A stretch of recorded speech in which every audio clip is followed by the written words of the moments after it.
پاکستان نے LNG کا ایک اور سپاٹ کارگو خرید لیا ہے. ذرا یہ بتاتے ہیں کہ LNG کارگو کے لیے موصول سب سے کم بولی منظور کی گئی. اس پر ہم بات کرتے ہیں ڈان نیوز کے رپورٹر طاہر شیرانی سے. طاہر، کیا ڈیٹیلز ہیں؟ LNG لمیٹڈ نے ہنگامی بنیادوں پر LNG کا مزید ایک کارگو خریدنے کے لیے ٹینڈر جاری کیا تھا.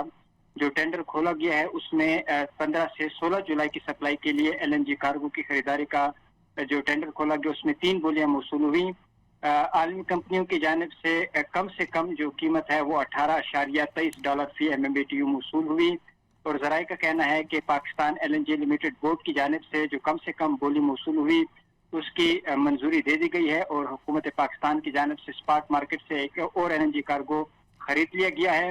جو ٹینڈر کے تحت بولیاں موصول ہوئی ہیں وہ پہلے گزشتہ جو ٹینڈر تھا اس کے مقابلے میں زیادہ قیمت پر بولی موصول ہوئی ہے، لیکن کیونکہ حکومت پاکستان نے جو ملک میں توانائی کی ضروریات ہے اس کو پوری کرنے کے لیے LNG مزید خریدنی تھی، تو اس لیے ٹینڈر جاری کیا گیا. کیونکہ قطر کی جانب سے جو سپلائی ہے وہ معطل ہے کشیدہ صورتحال کے باعث، تو اس لیے حکومت نے اپنی جو ضروریات ہے اس کو پورا کرنے کے لیے مزید LNG خریدنے کا فیصلہ کیا ہے.